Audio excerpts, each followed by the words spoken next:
네 예비 장모가 뭐 하는 사람인지 알아? 때밀이라고. 어제 목욕탕에서 봤어. 남의 때를 밀어주면서 돈 버는 사람이라고. 어머님, 그게 무슨... 이럴 줄 알았어. 어제 그렇게 잘난 척하더니. 왜요?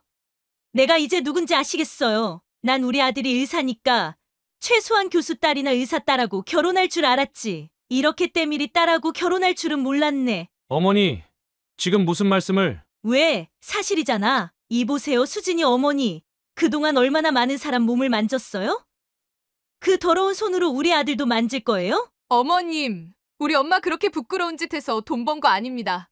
그 직업으로 저를 의사로 만드셨어요. 엄마는 자랑스러운 제 어머니세요. 자랑스러워? 때밀이가 뭐가 자랑스러워? 돈이라도 많이 벌었어? 그러면 이런 데서 밥 먹을 때 그렇게 놀란 표정은 안 지었겠지. 사연을 듣고 난 후 각자의 의견을 댓글로 남겨주시기 바랍니다. 사소한 댓글이라도 사연자분에게 큰 힘이 될 수 있습니다. 각색될 수 있고 사연자분의 입장에서 구성될 수 있습니다. 양미자 여사는 대대로 내려오던 한약방 집안의 둘째 딸로 태어났습니다. 양미자 여사의 어린 시절은 늘 풍족했고 특히 아버지의 사랑을 듬뿍 받으며 자랐습니다. 이번에도 피아노 대회에서 금상 받았다며. 아버지는 늘 그녀를 자랑스러워 하셨습니다. 동네에서 가장 큰 한약방을 운영하는 집안이었기에 그녀는 당시 최고의 교육을 받으며 자랐습니다. 동생들도 그녀를 롤모델로 삼을 정도였습니다. 그녀의 방에는 피아노가 있었고 매일 레슨을 받으러 오는 가정교사도 있었습니다. 우리 미자는 영어도 1등하고 피아노도 잘 치고 참 복받은 아이야. 어머니는 늘 이렇게 말씀하시며 그녀를 예뻐하셨습니다. 하지만 고등학교 1학년이 되던 해 모든 것이 바뀌기 시작했습니다. 이와. 당신 요즘 강남이 뜨고 있다고 하더군. 우리도 거기 지점을 내야 해. 아버지는 어느 날 저녁 식사 자리에서 이런 말씀을 꺼내셨습니다. 한약방만으로는 미래가 없다며 제약회사 설립과 함께 강남 진출을 계획하셨습니다. 여보, 우리 지금도 충분히 잘 살고 있잖아요. 무리하게 확장할 필요가 있을까요? 어머니가 걱정스러운 목소리로 말씀하셨지만 아버지의 결심은 확고했습니다. 내가 알아보니까 강남의 땅값이 계속 오른대. 지금이 기회야. 빚을 좀 내더라도 해야 해. 결국 아버지는 은행 대출을 받아 강남에 큰 건물을 매입했고 제약회사 설립을 위해 모든 것을 투자했습니다. 하지만 얼마 지나지 않아 부동산 경기가 급격히 나빠졌고 제약회사 인허가 과정에서도 문제가 생겼습니다. 미자야, 이제 피아노는 그만두어야 할 것 같구나. 어느 날 저녁 어머니가 눈물을 글썽이며 말씀하셨습니다. 피아노뿐만이 아니었습니다. 다른 학원도 모두 그만두어야 했습니다. 아버지, 제가 아르바이트 할게요. 지금이라도 시작하면. 안 된다. 너는 공부에만 집중해라. 내가 어떻게든. 하지만 상황은 나아지지 않았습니다. 빚쟁이들이 매일같이 찾아왔고 결국 종로의 큰 한약방 건물도 넘기게 되었습니다. 양미자, 너네 이사 간다면서? 어디로 가게 됐어? 친구들의 물음에 그녀는 고개를 숙일 수밖에 없었습니다. 넓은 단독주택에서 작은 연립주택으로 이사를 가면서 그녀는 처음으로 생활에 급격한 변화를 겪었습니다.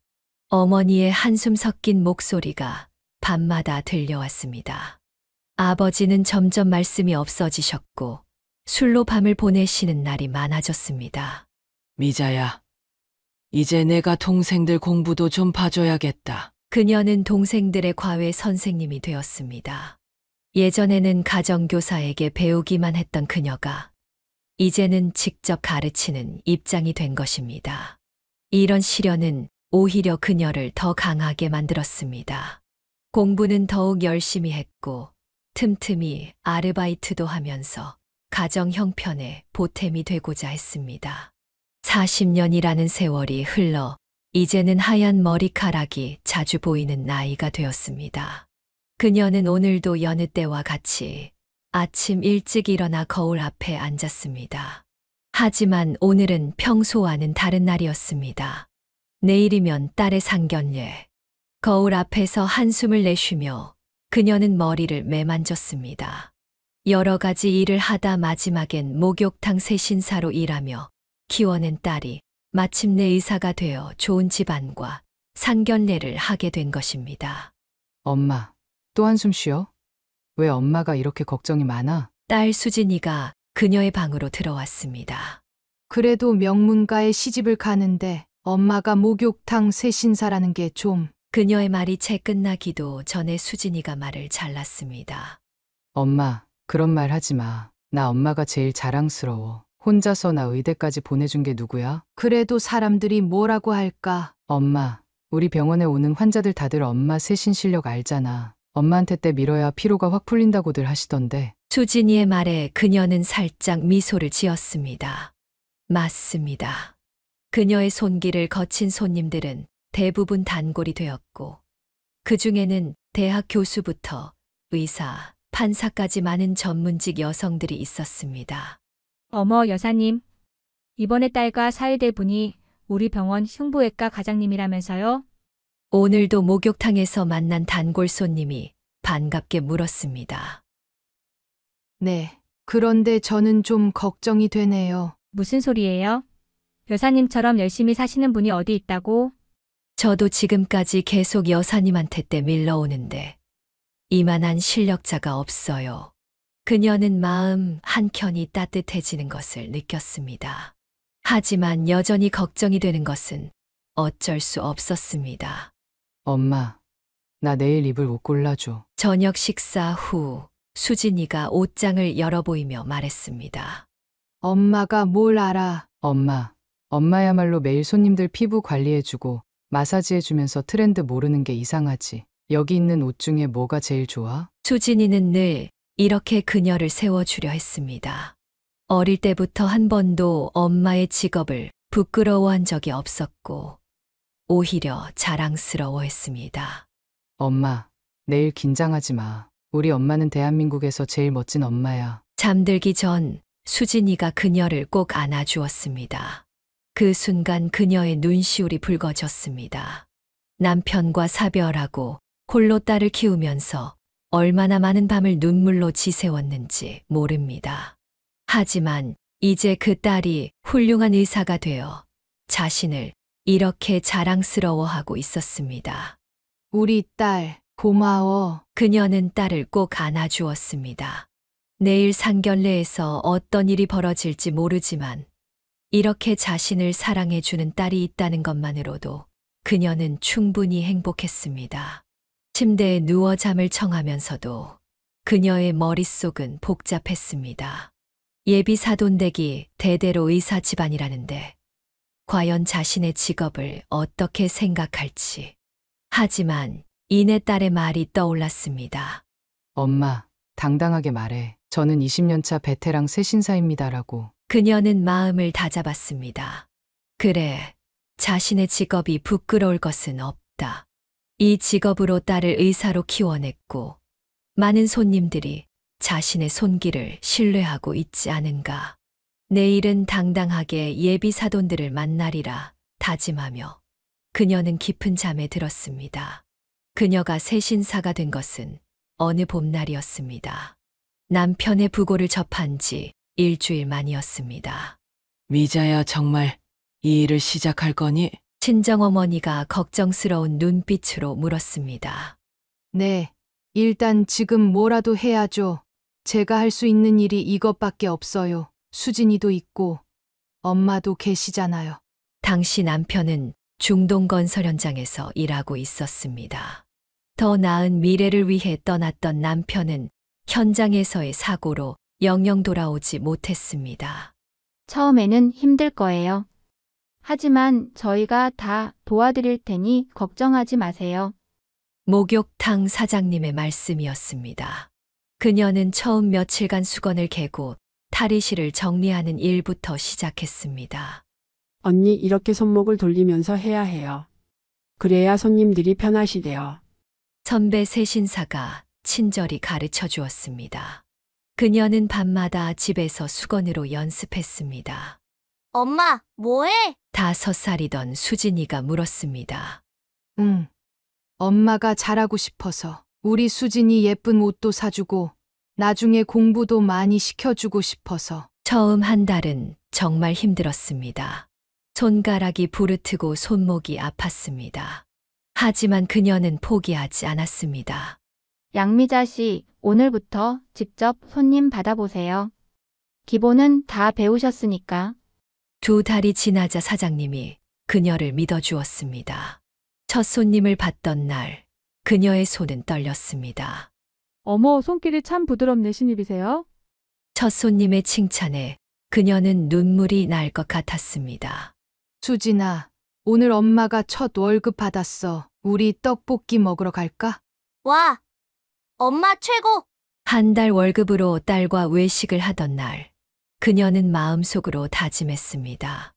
이제 우리 수진이 내가 지킨다. 미자야, 언제까지 이해할 순 없지 않니?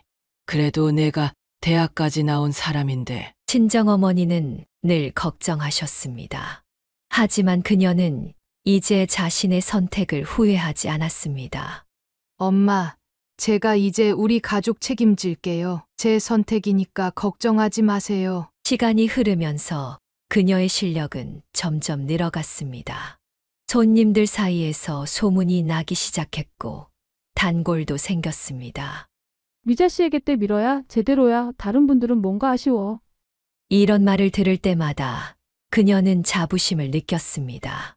힘들었던 처음의 시간들이 이제는 보람으로 바뀌어 가고 있었습니다. 이제 우리 목욕탕에서 일한 지도 오래되셨고 실력도 좋아지셨으니 급여도 올려드릴게요. 사장님의 인정을 받으면서 수입도 늘어났습니다.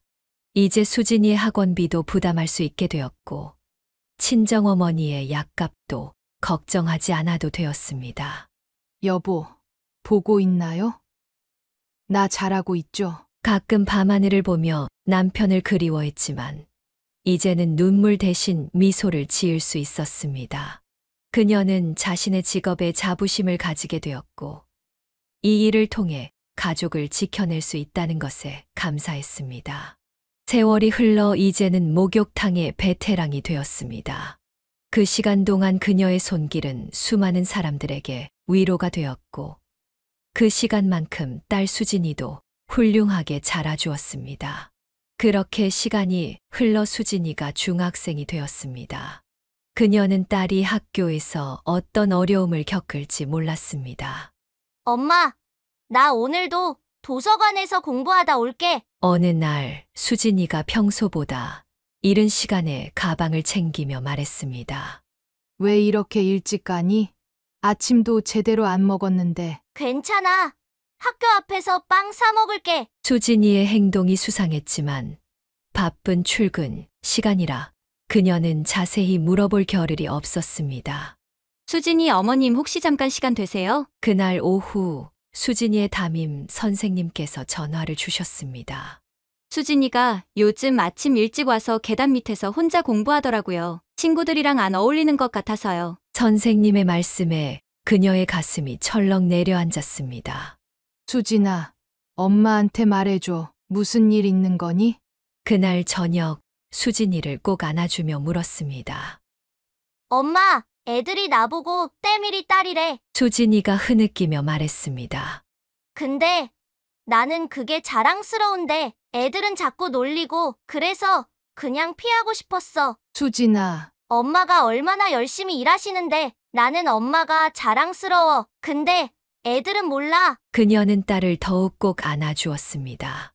우리 딸, 엄마한테 이런 말 진작 해줬어야지. 엄마를 창피하게 하고 싶지 않았어. 절대 창피하지 않아. 엄마는 우리 수진이가 자랑스럽다. 그날 이후 수진이는 달라졌습니다. 더 이상 숨지 않았고 오히려 당당해졌습니다.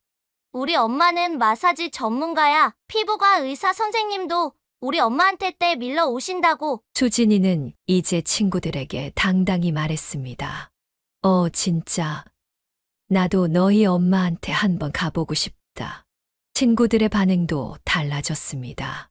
엄마, 나 이번에 전교 1등 했어. 중학교 2학년 1학기 기말고사에서 수진이는 전교 1등을 했습니다. 우리 딸이 해냈구나. 응.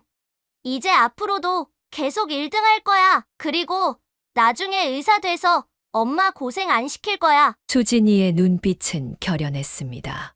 그녀는 딸의 모습에서 자신의 어린 시절을 보는 것 같았습니다. 한때는 부유했다가 모든 것을 잃었던 그 시절. 자신도 이렇게 더욱 단단해지지 않았던가. 수진아, 너는 이미 엄마의 자부심이야. 그녀는 딸을 꼭 안아주었습니다. 때로는 힘들고 지칠 때도 있었지만 이렇게 훌륭하게 자라준 딸을 보며 그녀는 자신의 모든 선택이 옳았다고 느꼈습니다.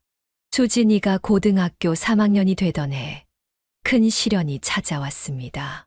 친정어머니가 갑자기 쓰러진 것입니다. 어머님 상태가 많이 안 좋으세요. 큰 수술이 필요한데. 병원 의사의 말에 그녀의 심장이 덜컥 내려앉았습니다.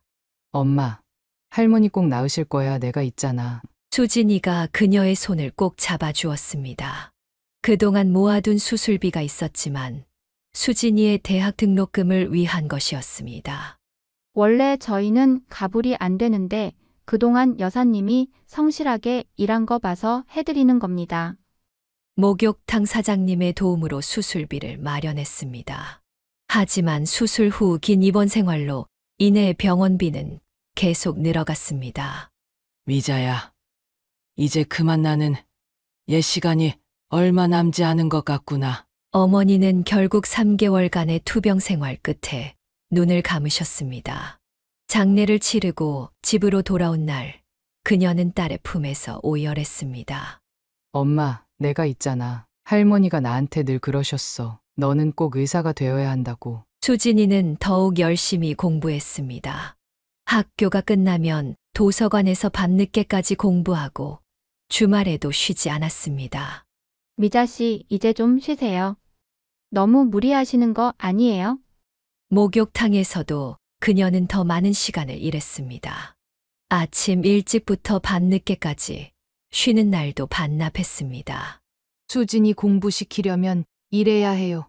의대 등록금이 만만치 않다면서요. 그렇게 힘든 시간을 보내던 어느 날 수진이의 입시 결과가 나왔습니다. 엄마, 나 합격했어.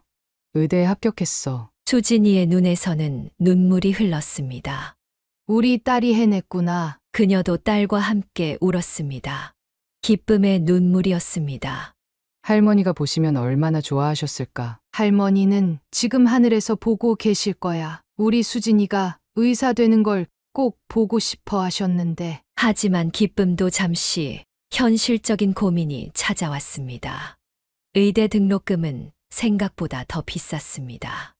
엄마, 나 장학금 신청해 볼게. 그리고 과외도 할 수 있을 것 같아. 안 돼. 의대 공부가 얼마나 힘든데 너는 공부에만 전념해. 그녀는 새벽에도 일하기 시작했습니다. 다른 목욕탕에서 아침 준비 일도 했습니다. 양 여사님, 우리 목욕탕에서도 일해주시면 안 될까요? 소문을 듣고 찾아온 다른 목욕탕 사장님들의 제안도 있었습니다. 그녀는 모든 제안을 받아들였습니다. 엄마, 내가 알아봤는데 반액 장학금을 받을 수 있대. 수진이의 노력으로 장학금도 받게 되었습니다. 양미자 씨, 정말 대단하세요. 딸을 의사로 만드시다니. 주변 사람들의 칭찬이 늘어났지만 그녀는 아직도 갈 길이 멀다고 생각했습니다. 우리 수진이가 훌륭한 의사가 될 때까지 이 엄마가 꼭 뒷바라지 해줄 거야. 그녀는 매일 밤 잠들기 전 하늘에 계신 어머니께 기도했습니다. 엄마, 우리 수진이 잘 크죠?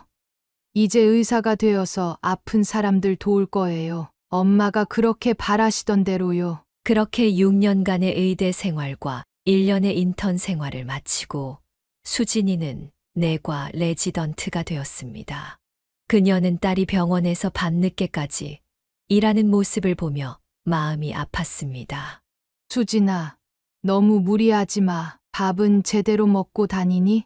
엄마, 나는 엄마보다 덜 힘들어. 엄마는 나 의대 보내려고 얼마나 고생하셨어. 어느 날 수진이가 설레는 목소리로 전화를 걸어왔습니다.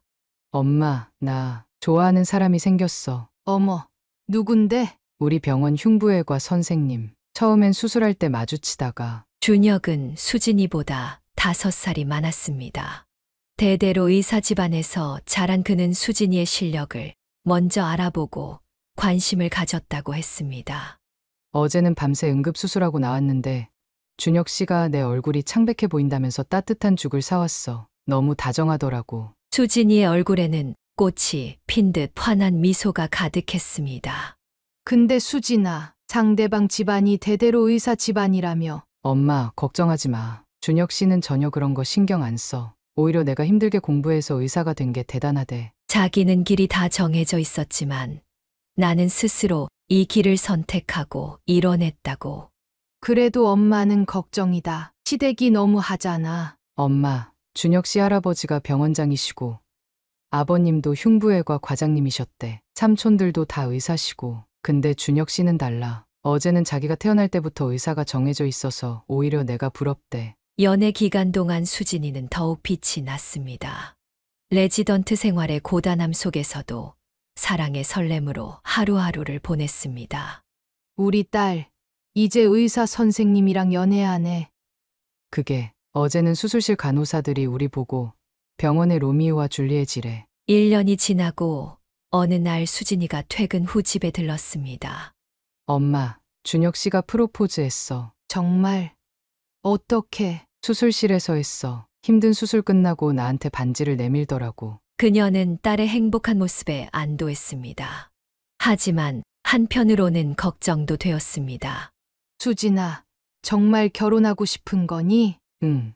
엄마, 준혁 씨는 정말 좋은 사람이야. 자기 부모님도 엄마 직업에 대해 전혀 편견이 없다고 했어. 오히려 자수성가한 게 대단하다고 하셨대. 양미자 여사님, 따님 소식 들었어요. 의사 선생님하고 결혼하신다면서요? 목욕탕 단골 손님들도 축하해 주었습니다. 네, 좋은 사람 만난 것 같아요. 근데 저는 아직도 조금 걱정이 되네요. 따님 잘 키우셨잖아요. 이제 편하게 사실 차례예요. 우리 목욕탕 단골 의사 선생님들도 다들 칭찬이 자자하다던데요. 수진이는 매일 밤 퇴근길에 전화를 걸어왔습니다. 연애 이야기, 병원 이야기, 결혼 준비 이야기로 통화는 늘 길어졌습니다. 엄마, 다음 달에 상견례 하기로 했어. 준혁 씨 부모님이 우리 예약해둔 레스토랑으로 오시기로 했어. 그저 딸의 행복한 모습에 기뻐하며 상견례 날 입을 옷을 고르고 있었을 뿐입니다. 상견례를 며칠 앞둔 어느 저녁, 수진이가 전화를 걸어왔습니다. 엄마, 준혁 씨가 먼저 인사드리고 싶대. 주말 저녁에 잠깐 들러도 되지? 그녀는 갑작스러운 방문에 당황했습니다. 주말에? 그래, 한번 와. 엄마, 준혁과 격식 차리지 말고 편하게 뵙고 싶다고. 저녁 무렵 정장 차림의 김준혁이 와인 한 병을 들고 그녀의 집을 찾았습니다. 어머님, 늦은 시간에 죄송합니다. 수진이한테 많은 얘기 들었습니다. 그는 예의 바르고 겸손한 모습이었습니다. 어머님, 사실 외갓집도 시장에서 생선 장사를 하셨다고 해요. 어머니께서 평생 딸을 위해 고생하셨다는 얘기 듣고 우리 외할머니 생각이 났습니다. 그의 말에 그녀는 놀랐습니다. 정말요? 준혁 씨 외가도 시장에서. 네, 그래서 전 더 잘 알아요. 장사가 얼마나 힘든지. 어머님께서 혼자 수진이를 의사로 키워내신 게 정말 대단하세요. 수진이는 옆에서 흐뭇한 미소를 지었습니다. 엄마, 내가 그랬지? 준혁 씨는 전혀 편견이 없다고. 어머님, 제가 수진이랑 결혼하면 어머님도 제 친어머니처럼 잘 모시겠습니다. 그의 진심 어린 말에 그녀의 마음이 따뜻해졌습니다. 고생했다고 들었어요. 수진이 혼자 키우시느라 이제는 제가 수진이도 어머님도 잘 모시겠습니다. 준혁아, 보니까 정말 좋은 사람인 것 같네. 처음으로 그녀는 딸의 예비 신랑을 반말로 불렀습니다. 어머님, 제가 하나 부탁드려도 될까요? 저도 어머님이라고 편하게 불러주시면 좋겠어요. 준혁의 따뜻한 말에 그녀의 눈시울이 붉어졌습니다. 어머님, 상견례 때 우리 어머님이 조금 긴장하실 수 있어요. 대대로 의사 집안이라 체면을 중요하게 생각하시거든요. 하지만 걱정 마세요. 그의 말에 그녀는 조금 안심이 되었습니다. 나도 최선을 다해 볼게. 다음 날 아침 그녀는 오랜만에 가벼운 발걸음으로 목욕탕으로 향했습니다. 양미자 여사님, 오늘 얼굴이 더 밝아 보이세요? 단골 손님의 말에 그녀는 미소를 지었습니다. 네. 어제 사위 될 사람을 봤거든요. 생각보다 더 좋은 사람인 것 같아요. 그러시겠어요. 따님이 고른 사람인데 틀림없이 좋은 분일 거예요. 그녀는 마음이 한결 가벼워졌습니다. 이제 며칠 후면 있을 상견례. 예비 시어머니도 분명 좋은 분일 거라고 생각했습니다. 상견례를 이틀 앞둔 아침, 그녀는 평소처럼 목욕탕으로 출근했습니다.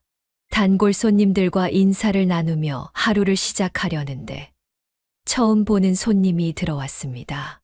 어휴, 이게 무슨 냄새야. 여기는 청소하네요. 그 손님은 들어서자마자 코를 막으며 큰 소리로 말했습니다.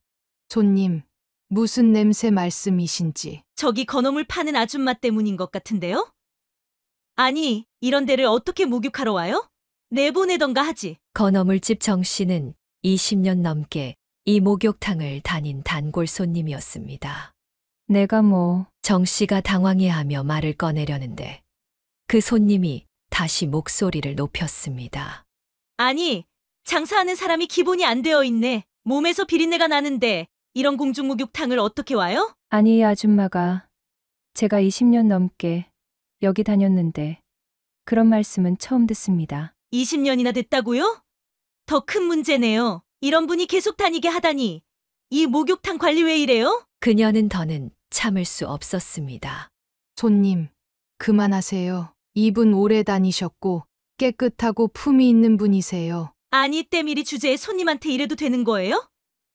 당신이 뭔데 참견이래? 여기 사장이야? 사장 나오라 그래. 손님은 이제 그녀에게 화살을 돌렸습니다. 어디서 때밀이가 주제 넘게. 당신 자격이나 있어요? 목욕탕 사장님이 나서려 했지만 손님은 더욱 기세등등해졌습니다. 때밀이가 때밀이지. 할 줄 아는 거 없어서 돈 받고 남의 몸 만지는 게 뭐가 자랑이라고. 손님, 이제 그만하시죠. 우리 목욕탕에서 나가주세요. 뭐라고요? 내가 돈 내고 들어왔는데 나가라고요? 결국 일은 경찰서까지 가게 되었습니다. 이런 일로 경찰서까지 오게 해서 죄송합니다만 도저히 저 아줌마는 그냥 넘어갈 수가 없습니다. 사장님이 단호하게 말했습니다. 아니, 제가 잘못했습니다. 합의하고 싶은데요. 갑자기 손님의 태도가 돌변했습니다. 두툼한 봉투를 꺼내며 사과를 했습니다. 그렇게 일은 마무리되었지만 그녀의 마음은 쓸쓸했습니다. 양미자 여사님, 속상해하지 마세요. 우리가 다 알잖아요. 여사님이 얼마나 대단한 분인지. 정 씨가 그녀의 손을 잡아주었습니다. 네. 근데 왜 그 손님이 갑자기 태도를 바꾸고 합의금까지 준 걸까요? 에이, 신경 쓰지 마세요. 어떤 사람은 돈으로 모든 걸 해결하려 하나 봐요. 그날 저녁 수진이에게 전화가 왔습니다. 엄마, 내일 상견례 준비는 다 됐어? 응, 다 됐어. 하지만 그녀는 오늘 있었던 일을 딸에게 말하지 않았습니다. 딸의 행복한 순간에 걸림돌이 되고 싶지 않았기 때문입니다. 드디어 상견례 당일 그녀는 가슴을 진정시키며 고급 레스토랑으로 향했습니다. 엄마, 긴장 풀어. 어제 준혁 씨가 그랬잖아. 어머님도 날 많이 좋아하신대. 하지만 레스토랑에 들어서는 순간 그녀의 얼굴이 창백해졌습니다. 테이블에 앉아있는 예비 시어머니는 바로 어제 목욕탕에서 그 난리를 피웠던 손님이었습니다. 어머니, 이쪽이 수진이 어머님이세요. 아버님은 안타깝지만 일찍 돌아가셨다고 하고. 준혁이 정중히 소개했습니다. 어머나. 예비 시어머니의 눈이 커졌습니다. 잠시 침묵이 흘렀고 이내 그녀의 입가에 비웃음이 걸렸습니다. 네 예비 장모가 뭐하는 사람인지 알아? 때밀이라고. 어제 목욕탕에서 봤어. 남의 때를 밀어주면서 돈 버는 사람이라고. 수진이가 자리에서 벌떡 일어났습니다. 어머님, 그게 무슨... 이럴 줄 알았어. 어제 그렇게 잘난 척하더니. 왜요? 내가 이제 누군지 아시겠어요. 예비 시어머니는 와인을 한 모금 마시며 말을 이었습니다. 난 우리 아들이 의사니까 최소한 교수 딸이나 의사 딸하고 결혼할 줄 알았지. 이렇게 때밀이 딸하고 결혼할 줄은 몰랐네. 어머니, 지금 무슨 말씀을... 준혁이 충격에 빠진 얼굴로 말했습니다. 왜? 사실이잖아. 이 보세요, 수진이 어머니. 그동안 얼마나 많은 사람 몸을 만졌어요? 그 더러운 손으로 우리 아들도 만질 거예요? 어머님, 수진이가 소리쳤습니다. 우리 엄마 그렇게 부끄러운 짓 해서 돈 번 거 아닙니다. 그 직업으로 저를 의사로 만드셨어요. 엄마는 자랑스러운 제 어머니세요. 자랑스러워? 때밀이가 뭐가 자랑스러워? 돈이라도 많이 벌었어? 그러면 이런 데서 밥 먹을 때 그렇게 놀란 표정은 안 지었겠지. 그녀는 묵묵히 자리에서 일어났습니다. 수진아, 가자. 엄마, 이렇게 도망가면 그게 끝인 줄 아세요? 우리 아들이랑 결혼하고 싶으면 지금이라도 사과하세요. 어제 일. 결혼 못합니다. 수진이가 단호하게 말했습니다. 어머님 같은 분을 시어머니로 모시느니 차라리 결혼을 안 하는 게 낫겠어요. 준혁 씨, 미안해요. 하지만 전 우리 엄마가 더 소중해요. 수진아, 이게 무슨... 준혁이 당황한 듯 말했지만 수진이는 이미 그녀의 손을 잡고 레스토랑을 나서고 있었습니다. 담이 때밀이 주제에 뒤에서 들리는 예비 시어머니의 고성이 레스토랑을 울렸습니다. 하지만 그녀는 뒤돌아보지 않았습니다. 밖으로 나온 수진이가 그녀를 꼭 안았습니다. 엄마, 미안해. 내가 잘못 봤어. 우리 딸이 뭐가 미안해. 엄마가 미안하지. 아니에요. 엄마는 절대 미안하다는 말 하지 마요. 엄마는 세상에서 제일 멋진 우리 엄마예요. 택시를 타고 돌아오는 길, 그녀는 딸의 어깨에 기대어 조용히 눈물을 흘렸습니다. 그것은 굴욕의 눈물이 아닌 자신을 지켜준 딸에 대한 고마움의 눈물이었습니다. 상견례 이후 이틀 동안 그녀는 충격과 상실감으로 힘든 시간을 보냈습니다. 목욕탕에도 나가지 못하고 집에만 있었습니다. 엄마, 밥은 먹어야지. 수진이가 퇴근 후에 들러 챙겨주었지만 그녀는 아무것도 먹고 싶지 않았습니다. 난 그저 우리 딸 결혼시키고 싶었을 뿐인데. 그렇게 우울한 시간을 보내고 있을 때 세 번째 날 아침. 양미자 여사님 계세요? 말씀드릴 게 있어서 왔는데. 건어물집 정 씨가 목욕탕을 찾아왔습니다. 무슨 일이세요? 어제 그 일 있고 나서 제가 우리 가게 CCTV를 다시 봤어요. 정 씨는 떨리는 손으로 휴대폰을 꺼냈습니다. 화면에는 지난 몇 달 동안 예비 안사돈이 건어물 가게를 찾아와 행패를 부리는 장면들이 담겨 있었습니다. 이 여자가 한 달에 한 번씩 우리 가게에 왔더라고요. 일부러 손님 많을 때 와서 시비를 걸고.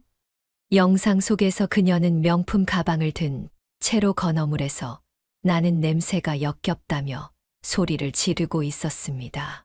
다른 상인들도 하나둘 이야기를 보태기 시작했습니다. 맞아요. 우리 채소 가게에도 왔었어요. 상한 채소를 팔았다며 행패를 부리다가 합의금을 주고 갔죠. 시장 상인들 사이에서는 합의금 부인으로 소문이 났더라고요. 그때 수진이가 목욕탕으로 들어왔습니다. 엄마, 방금 준혁 씨 어머니가 찾아왔다 갔어요. 우리 병원 앞에서. 수진이의 말에 따르면 준혁의 어머니는 평소 시댁에서 무시를 당해왔다고 합니다. 아무리 명품으로 치장해도 시댁 식구들은 돈으로 산 며느리라며 무시했고 그 스트레스를 서민들을 괴롭히는 것으로 풀어왔다는 것입니다. 자기가 모든 걸 실토했어요. 시장 상인들을 괴롭히면서 우월감을 느꼈다고. 특히 엄마가 새 신사라는 걸 알았을 때는 정말 기뻐했대요. 뭐라고? 자기보다 더 낮은 신분의 시어머니를 만나게 될 거라고 생각하고 드디어 자신도 누군가를 무시할 수 있게 됐다고 좋아했대요. 목욕탕에 모인 사람들은 충격에 빠졌습니다. 그동안 우리를 괴롭힌 게 다 계획적이었다는 거네요. 정 씨가 한숨을 쉬었습니다. 이런 식으로라도 우월감을 느끼고 싶었대요. 시댁에서 받은 상처가 너무 커서. 수진이의 눈에는 분노가 서려 있었습니다. 하지만 이건 변명이 될 수 없어요. 다른 사람들을 괴롭히면서 자신의 상처를 치유하려 했다니. 그녀는 묵묵히 앉아 있었습니다. 자신을 비롯한 많은 사람들이 한 사람의 상처받은 마음의 희생양이 되었다는 사실에 깊은 허탈감을 느꼈습니다. 처음에는 그녀도 의아했습니다. 그토록 당당하고 도도하던 예비 안사돈이 하루아침에 이렇게 달라진 것이 이해되지 않았습니다. 엄마, 내가 알아봤어. 다음 날 아침 수진이가 알려주었습니다. 준혁 씨 아버님이 얼마 전에 대학병원 의료원장으로 내정되셨대요. 다음 달에 공식 발표 예정이었는데. 그게 무슨 상관이? 어머님이 그동안 했던 행동들이 알려지면 아버님 의료원장 자리가 날아갈 수도 있대요. 요즘 의료계에서는 배우자의 도덕성까지 엄격하게 본대요. 그제서야 그녀는 이해가 갔습니다. 예비 안사돈의 갑작스러운 태도, 변화는 남편의 승진 때문이었던 것입니다.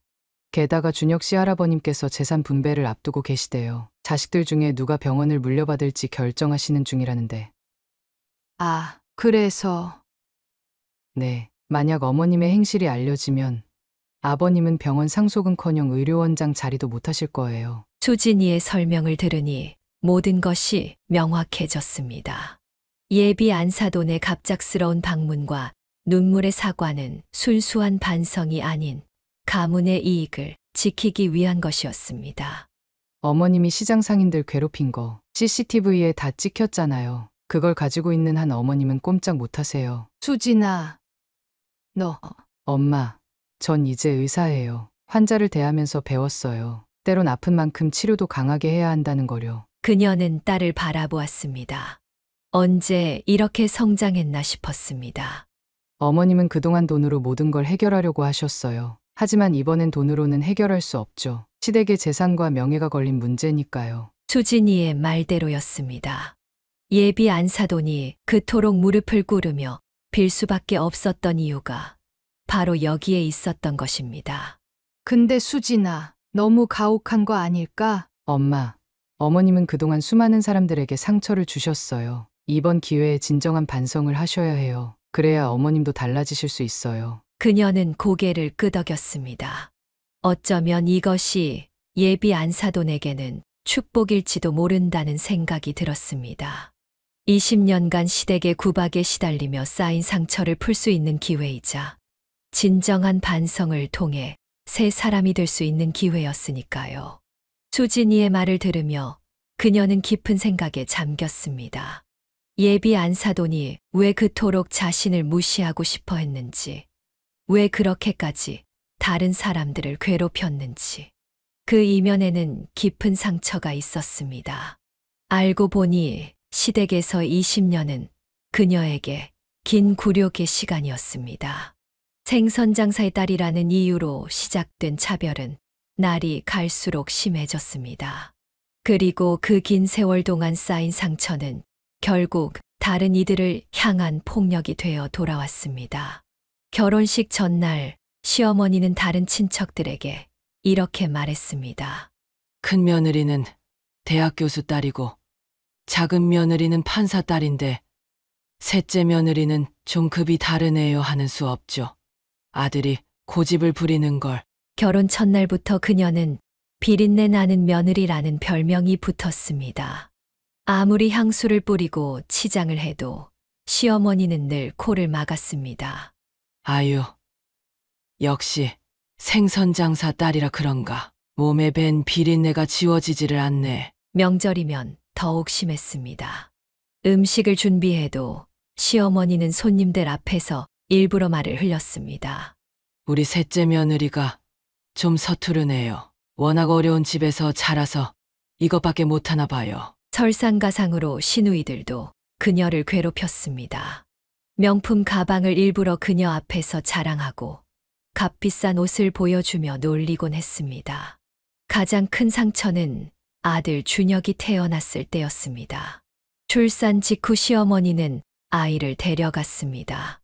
우리 가문의 피줄을 어떻게 생선장사 딸한테 맡기나. 내가 키워야지. 한 달에 한 번, 그것도 시어머니 감시하에서만 아들을 볼 수 있었습니다. 전몸살로 고통스러워도 아들 곁에 갈 수 없었습니다. 이런 모욕을 견디다 못한 그녀는 돈으로라도 인정받으려 했습니다. 남편이 번 돈으로 명품을 사들이기 시작했습니다. 시댁 모임에 나갈 때마다 새 옷, 새 가방으로 무장했습니다. 하지만 이런 노력은 더 큰 조롱거리가 되었습니다. 천박하게 명품으로 휘감으면 없던 품위가 생기나. 시어머니의 이런 말은 그녀의 자존심을 완전히 짓밟았습니다. 결국 그녀는 다른 방법을 선택했습니다. 자신보다 더 약한 사람들을 찾아 무시하기 시작한 것입니다. 처음에는 아파트 경비원들을 괴롭혔고, 그 다음은 재래시장 상인들이었습니다. 특히 생선가게나 건어물 가게를 찾아가 시비를 걸었습니다. 자신의 부모님이 하던 일을 하는 사람들을 무시함으로써 뒤틀린 방식으로 과거의 자신을 부정하려 했던 것입니다. 그래서 양미자 여사의 존재를 알았을 때 그토록 기뻐했던 것입니다. 드디어 자신도 누군가를 정당하게 무시할 수 있다고 생각했기 때문입니다. 시댁에서 받은 20년의 상처를 때밀이 시어머니를 무시하면서 치유하려 했던 것입니다. 하지만 그녀의 계산은 완전히 빗나갔습니다. 오히려 자신의 추한 민낯이 드러나고 모든 것을 잃게 된 것입니다. 그날 저녁 누군가 그녀의 집 초인종을 눌렀습니다. 문을 열어보니 예비 안사돈이 서 있었습니다. 화려한 명품은 온데간데 없고 수수한 차림이었습니다. 들어오세요. 그녀가 차분하게 말했습니다. 제발 저희 집엔 비밀로 해주세요. 예비 안사돈은 현관에서부터 무릎을 꿇었습니다. 일어나세요. 안으로 들어와서 이야기해요. 전 이대로가 좋습니다. 제가 잘못했어요. 그때 수진이가 방에서 나왔습니다. 어머님, 그렇게 무릎 꿇으실 때가 아닌 것 같은데요. 시장 상인분들 앞에서 무릎 꿇으셔야 하는 거 아닌가요? 수진아, 네, 맞아요. 내가 다 잘못했어요. 시장 상인분들께도 찾아가서 사과할게요. 예비 안사돈의 눈에서 눈물이 흘렀습니다. 근데 왜 하필 우리 엄마셨어요? 어제 상견례에서 그렇게 모욕적인 말씀을 하시기 전에 엄마가 어떤 분인지 아셨잖아요. 그게 내가 잠시 미쳤었나 봐. 시댁에서 계속 무시당하는데 드디어 나보다 더 낮은 신분이 들어온다고 하니까. 낮은 신분이요? 우리 엄마는 당당한 직업인이세요. 수진이의 목소리가 날카로워졌습니다. 죄송해요. 정말 죄송해요. 내가 잘못 생각했어요. 난 그저 시댁에서 30년 동안 무시당하면서. 그래서 다른 사람들을 무시하면서 위안을 얻으셨다고요? 네, 제가 비겁했어요. 하지만 제발 남편과 준혁이에게는 말하지 말아주세요. 이혼하자고 할 거예요. 그때 수진이가 휴대폰을 꺼냈습니다. 그럼 이렇게 하시죠. 지금 사과 영상을 찍으세요. 그동안 괴롭히신 모든 분들께. 네. 찍으세요. 그리고 직접 찾아가서 사과하시는 것도 영상으로 남기세요. 만약 앞으로도 이런 일이 반복된다면 이 영상들은 바로 준혁 씨 아버님께 전달될 거예요. 수진아. 그녀가 말리려 했지만 수진이는 단호했습니다. 엄마, 이건 꼭 필요해요. 어머님이 진심으로 반성하고 계신다면 당연히 하셔야죠. 예비 안사돈은 떨리는 손으로 수진이가 건넨 종이를 받았습니다. 거기에는 그동안 그녀가 괴롭혔던 상인들의 명단이 적혀 있었습니다. 전부 다 찾아가서 사과하세요. 네, 알겠습니다. 그리고 한 가지 더. 우리 엄마께 진심으로 사과하세요. 새 신사라고 무시하신 것에 대해서. 예비 안사돈은 그녀 앞에 다시 무릎을 꿇었습니다. 정말 죄송합니다. 제가 너무 교만했어요. 양미자 여사님은 정말 대단하신 분이에요. 혼자서 딸을 의사로 키워내시고. 일어나세요. 그녀가 말했습니다. 이제 그만 가보세요. 앞으로 어떻게 사실 건지는 어머님의 선택입니다. 예비 안사돈은 흐느끼며 일어섰습니다. 현관문을 나서기 전 그녀는 마지막으로 고개를 숙였습니다. 정말 죄송합니다. 문이 닫히고 수진이가 그녀를 꼭 안았습니다. 엄마, 잘 견뎌줘서 고마워요. 우리 딸이 더 대단하네. 그날 밤 그녀는 오랜만에 편히 잠들 수 있었습니다. 그들이 나눈 대화가 있었던 날로부터 일주일 후 뜻밖의 소식이 들려왔습니다. 엄마, 큰일 났어요. 수진이가 퇴근 후 급하게 집으로 들어왔습니다. 무슨 일이야? 준혁 씨네 집에서 모든 걸 알게 됐대요. 어머님이 찍은 사과 영상을 시장 상인분들께 보여드리러 갔을 때 우연히 준혁 씨 작은 아버님이 그걸 보셨다고 해요. 알고 보니 준혁의 작은 아버님은 그 시장 근처에서 자주 장을 보시는 단골이었습니다. 상인들이 예비 안사돈의 사과 영상을 보고 있을 때 우연히 그 자리에 있었던 것입니다. 작은아버님이 바로 큰아버님께 연락을 하셨대요. 그리고 시댁 전체 회의가 열렸대요. 거기서 어머님의 모든 행적이 공개됐고 준혁의 할아버님은 대대로 의사 가문의 명예를 중요시하는 분이었습니다. 며느리가 서민들을 상대로 갑질을 해왔다는 사실에 크게 분노하셨다고 합니다. 할아버님께서 아버님을 호출하셨대요. 내 집사람이 이런 짓을 하고 다녔는데 어떻게 책임질 거냐고. 더욱 충격적인 것은 예비 안사돈의 과거 행적도 모두 드러났다는 것입니다. 다른 지역의 시장에서도 비슷한 일들이 있었고 그동안 합의금으로 무마해왔다는 사실이 밝혀진 것입니다. 아버님이 어머님께 이혼을 요구하셨대요. 가문의 명예를 지키기 위해서는 어쩔 수 없다고. 세상에. 게다가 할아버님께서 이런 사람과 살림을 같이 했다는 이유로 아버님의 병원 상속권도 박탈하신다고 하셨대요. 예비 안사돈의 행동이 결국 가족 전체에게 돌이킬 수 없는 상처를 남긴 것입니다. 그날 밤 준혁에게서 문자가 왔습니다. 수진이가 이런 어머니의 며느리가 되지 않아서 다행입니다. 죄송합니다. 그리고 며칠 후 예비 안사돈은 결국 시댁에서 쫓겨나게 되었습니다. 그동안 시댁에서 받았던 모든 재산과 명품들도 반환해야 했습니다. 엄마, 어머님이 결국 오늘 집에서 나오셨대요. 당분간 동생 집에서 지내신다고. 그렇게 됐구나. 근데 이상한 건 어머님이 오히려 홀가분해 보이신다고 하더라고요. 마치 20년 동안의 무거운 짐을 내려놓은 것처럼. 그녀는 깊은 한숨을 내쉬었습니다. 한 사람의 잘못된 선택이 이렇게 큰 파장을 일으킬 수 있다는 사실이 안타까웠습니다. 우리 수진이는 앞으로 더 열심히 살아야 할 것 같네. 네. 엄마, 전 우리 엄마처럼 당당하게 살 거예요. 다른 사람을 무시하지도 누구에게 무시당하지도 않고. 사건 이후 예비 안사돈의 진짜 민낯이 더욱 적나라하게 드러났습니다. 어머님이 예전에 살던 동네에서도 비슷한 일을 벌이셨대요. 거기서는 재래시장이 아니라 아파트 경비원들을 괴롭히셨다고. 알고 보니 예비 안사돈은 이사 다닐 때마다 이런 행패를 반복했다고 합니다. 돈 있는 집 며느리라는 우월감으로 경비원들에게 막말을 하고 지하 주차장 청소가 마음에 들지 않는다며 한밤중에 불러 꾸중을 했다고 합니다. 수진이의 말에 따르면 예비 안사돈은 시댁 모임에서도 문제를 일으켰다고 합니다. 다른 며느리들의 출신을 들먹이며 은근히 무시하고 자신의 명품을 과시하며 우월감을 표현했다고 합니다. 한 번은 사촌 동서가 백화점 주차장에서 어머님을 봤대요. 어머님이 주차 요원한테 소리를 지르고 계셨다고. 당신들이 뭔데 감히 내 차에 흠집이 났다고 말도 못 꺼내게 해라고요. 그녀는 한숨을 내쉬었습니다. 사실 시댁에서도 어머님을 무시한 게 아니었대요. 처음에는 다들 어머님을 인정하고 받아들였는데 어머님이 너무 돈 자랑을 하고 다른 사람들을 무시하니까. 그래서 점점 멀어진 거구나. 네, 결국 시댁 식구들이 어머님을 멀리하게 된 건 어머님의 그런 태도 때문이었던 거예요. 더 충격적인 사실은 따로 있었습니다. 어머님이 우리 목욕탕에 일부러 찾아오신 것도 다 계획적이었대요. 미리 이 동네 재래시장을 답사하고 상인들의 성향까지 파악하셨다고. 설마.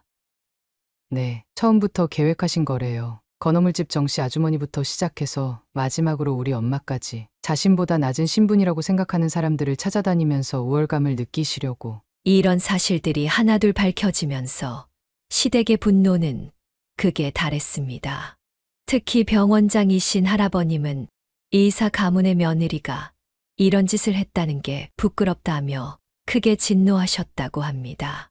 어머님은 지금 충격으로 병원에 입원하셨대요. 자신의 모든 것을 잃게 될 줄은 몰랐다고. 그녀는 문득 예비 안사돈이 불쌍하다는 생각이 들었습니다.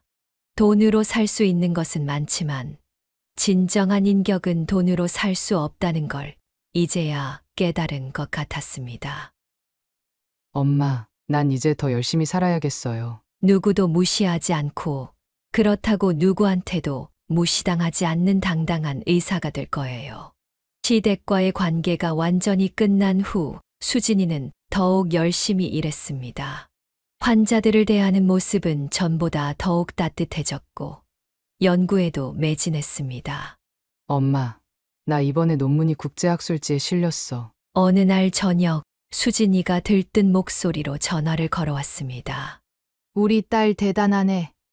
근데 엄마는 그런 거 잘 모르니까 자세히 설명해줘. 심장 수술 후 재활치료에 관한 새로운 방법을 연구했어. 특히 저소득층 환자들도 쉽게 따라할 수 있는 방법으로. 수진이의 설명을 들으며 그녀는 가슴이 뭉클해졌습니다. 자신이 겪었던 어려움을 통해 오히려 더 따뜻한 의사가 된 것 같았습니다. 실은 엄마, 내가 최연소 교수 임용에 도전하려고 해. 정말? 그게 가능한 거야? 쉽지는 않아. 하지만 내 논문이 좋은 평가를 받고 있고 수술 성공률도 높거든. 무엇보다 저소득층 환자들을 위한 연구를 계속하고 있어서. 그녀는 딸의 포부에 감동했습니다. 엄마가 그동안 고생하면서 나를 키워준 것처럼 나도 어려운 환자들에게 힘이 되고 싶어. 수진이는 매일 새벽 5시에 출근했습니다. 퇴진 전에 환자들의 상태를 꼼꼼히 체크하고 밤늦게까지 연구실에서 논문을 썼습니다. 선생님, 또 이렇게 일찍 오셨네요. 병원 경비 아저씨는 이제 수진이를 보는 것이 일상이 되었습니다. 어머님이 딸을 의사로 키우시느라 얼마나 고생하셨을까. 그 마음으로 환자들을 대하려고 해요. 수진이는 종종 이렇게 말했습니다. 선생님 덕분에 제가 살았습니다. 수술 후 회복한 환자들의 감사 인사를 들을 때마다 수진이는 어머니를 떠올렸습니다. 엄마, 이번 주말에 시간 돼? 왜?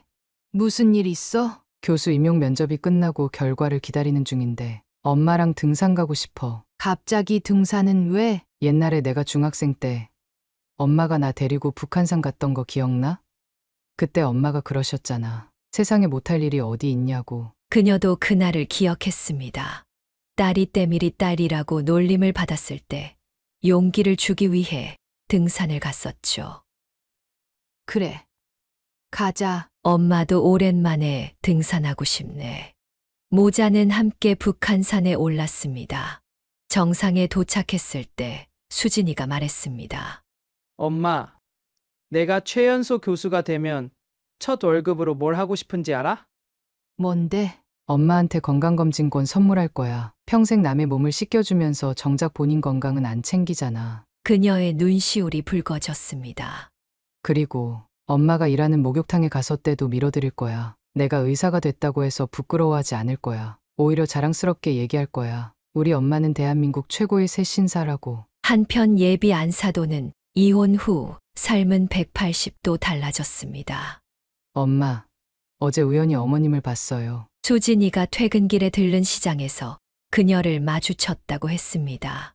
어디서? 사거리 앞 분식집에서요. 설거지를 하고 계시더라고요. 알고 보니 예비 안사도는 시댁에서 쫓겨난 후 모든 재산을 반환하고 전셋집으로 옮겼다고 합니다. 명품 가방도 반지도 모든 것을 내놓아야 했습니다. 처음에는 동생 집에 있었대요. 근데 동생 남편이 싫어해서 나오셨대요. 그래서 지금은 네, 생계를 위해 식당 일을 시작하셨대요. 더 아이러니한 것은 그녀가 일하는 식당이 바로 그녀가 예전에 괴롭혔던 시장 근처였다는 점입니다. 어머님이 그러시더라고요. 매일 아침 시장 상인들과 마주치는 게 지옥 같대요. 예전에 자기가 무시했던 그분들이 이제는 자기 손님이 되었다고. 세상에. 손님들 밥그릇을 닦으면서 매일 울었대요. 자기가 전에 그렇게 무시했던 일을 이제는 직접 하고 있다고. 특히 충격적인 것은 그녀의 외모 변화였습니다.